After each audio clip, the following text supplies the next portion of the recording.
Netanyahu, who had been Israel's prime minister for 17 of the last 30 years, has done more than anyone to make support for the country an increasingly partisan issue in the United States.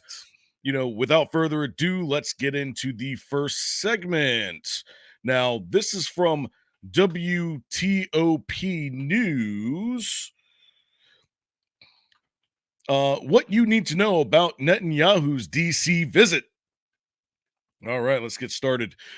Israeli Prime Minister Benjamin Netanyahu will visit D.C. on Wednesday to address Congress and discuss a hostage and ceasefire deal with U.S. officials as the Israeli-Hamas war continues into its ninth month. Clearly, when is this article? Because speaking in the pretense, this is July 24th. Yeah, that makes sense. Okay. Netanyahu's 3-day visit will lead to some changes in everyday traffic routines in downtown D.C. and business area. Here's what you need to know, blah, blah, blah. Purpose of Netanyahu's trip. The trip comes as Netanyahu's popularity has plummeted at home, and the visit, at least originally, was seen as given to him a chance to show himself as a global statesman, welcomed by the lawmakers and leaders of Israel's closest allies and the world's only superpower. Netanyahu is scheduled to meet with President Joe Biden Thursday after Biden returns to Washington from Wilmington, Delaware, where he'd been recovering from COVID-19. He also meet with Vice President Kamala Harris on Thursday before meeting with former President Donald Trump at Mar-a-Lago on Friday. Speaking of hostages, I'm sorry, but these hostages should have been released a long time ago. I mean, I understand that his popularity is plummeting, but look at the collateral damage that's happened over there, since October 7th. And it's no wonder, there's still high tensions. My question is, what does this hostage release look like? Because they're holding him for a reason. They're not going to hold him there for and hope that something happens, and then all of a sudden, after all of these, what would you call it? I would say a lot of the damage that had been done already between the relationship. I don't know if there's any way to get that back. At least from my point of view. But let's see. But Israel is pretty much pissing off the entire Middle East right now, and there's nobody on our side that's really stepping in and saying, "Hey, maybe you should tone it down a bit." But again, this is not my forte. I mean, the Middle East, maybe 20 years ago, I could have had a lot more on it, but let's just go ahead and continue. So, National Security Advisor Jake Sullivan said at a security conference in Colorado last week that Biden planned to focus on working out what will take for the United States, Israel, and others to get a hostage release and ceasefire done in the coming weeks. For his part, Netanyahu pointed a longer-term issues before flying out of Israel Monday. He said he wanted to talk to Biden about continuing the war against Hamas and confronting other Iran-backed armed groups in the region, as well as freeing hostages. I don't know if you're going to be able to do that if you're butting heads with Iran. I mean, they're only funding them, for crying out loud. Let's see. Road closures, you'll need that. Safety and security as part of the rigid security Israeli leader visit. Fencing was posted around the hotel around the Potomac River where Netanyahu is staying. Uniform security was screening workers and others at the hotel complex. I think they were also putting up fencing at the White House as well. Somebody let me know in the comments if you saw what was going on. But yeah, the NYPD was called in to help out. I'm guessing because of their expertise in dealing with large crowds. But I mean, we knew this was going to happen. I just didn't know it was going to happen that quickly. But let's move on to the Elk Valley Times. Thousands protest Netanyahu outside of U.S. Capitol. Thousands of demonstrators angry over the war in Gaza marched on the U.S. Capitol on Wednesday as Israeli Prime Minister Benjamin Netanyahu asked lawmakers for steady support as his forces fight Hamas. A group of protesters burned Netanyahu in effigy along with American flags. A A ruckus end to a mostly peaceful march that also drew families, children, and the elderly, as well as concerned citizens from thousands of miles away. Yeah, they brought them in by the busloads. Um, I've got some family members that work down in DC, and I mean, they said they've seen at least 11 to 12 buses on their own. I'm pretty sure there was more than that, but let's continue. Crowds carrying Palestinian flags and signs ranging from the left wing slogans to Bible verses gathered near the Capitol calling for a ceasefire in Gaza and the arrest of Netanyahu as prosecutors seek a warrant for him in the International Criminal Court. Yeah, that's not happening, especially on American soil. Yeah, we haven't seen.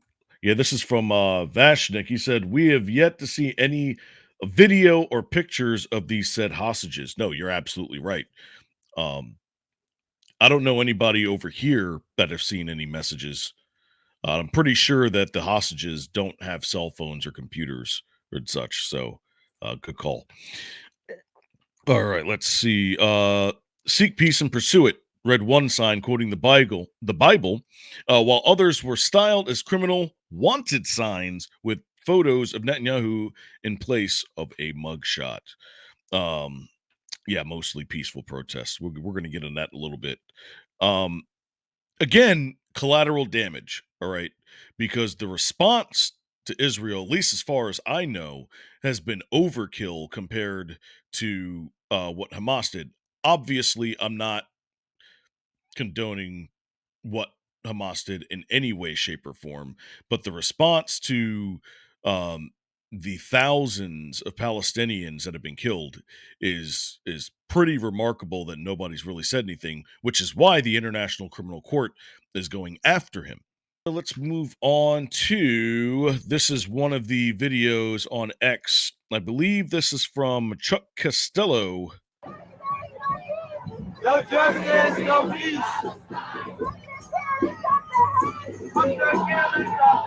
Okay, so what I want to point out here is all right, they're protesting, peaceful protest. I don't really see anything wrong with this. I am an advocate of the First and Second Amendments. I believe without those two, we do not have a constitution. Um, so with this is allowed. I have no problem with this. All right. Whether I agree or disagree is irrelevant. This is okay. All right. What's not okay is this.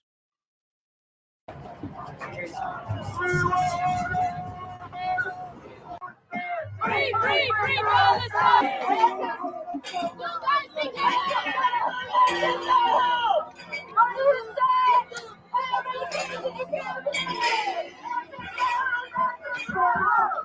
This is complete desecration. This is not freedom of speech. I'm not talking about all of them, but the ones that are here. What is that? Liberty Bell?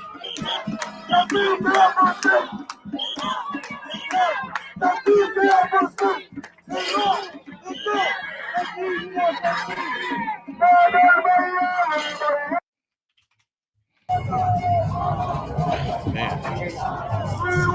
Let's go off the screen here. Yeah, so I mean,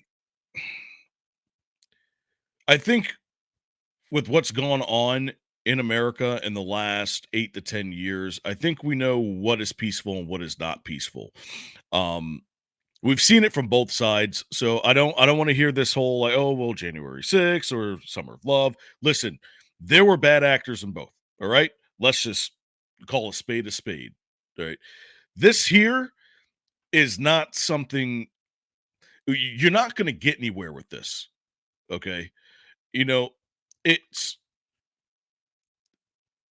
what I really want to know. Hold on, let me see if I can pull up this other tweet. I believe this is from Kyle Becker. There we go. So he states, so if I've got this right, far left protesters can riot in Washington, D.C., sometimes for days, burn the American flag, which is okay if it's your American flag.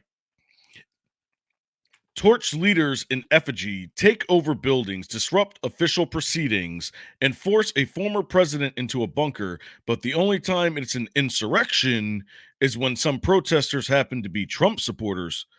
The only thing burning faster than American flag is the state-controlled media's credibility. As far as the media, I concur. I believe that the media is on a downward spiral. After this year, they're going to have absolutely nothing.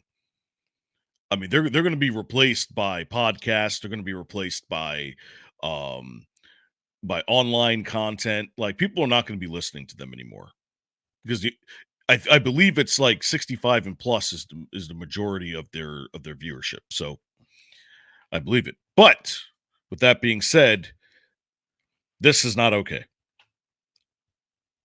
I'm not okay with this. And I believe there are people, yeah, this is it, not just this, but the fact that they decided to erect a Palestinian flag. I mean, there were a lot of people that were upset in California when Z ended up coming over and they were putting up Chinese flags, the communist flags up. So if you're upset with that, how can you not be upset with this? Never understand. Because this is not a flag that they paid for. This is a flag that I paid for. All right, there's a huge difference.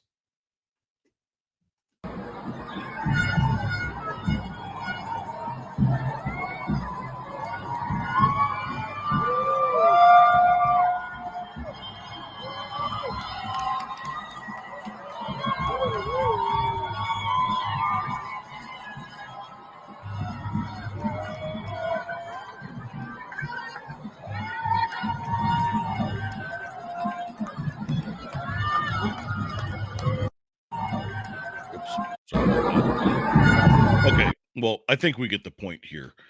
Um, so I got a question. All right. Um, what I want to know is how many of these protesters are from Gaza?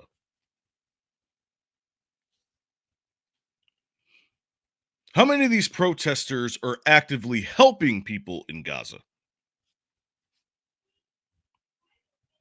How many of these people are sending their hard-earned money overseas to help people in Gaza with the cause? In fact, how many of these protesters are housing Palestinian asylum seekers? How about that? Are they doing any of this? Because if you're gonna talk about it, if you're gonna riot about it, if you're gonna burn, the American flag and government property, when are you gonna be about it? I'm waiting.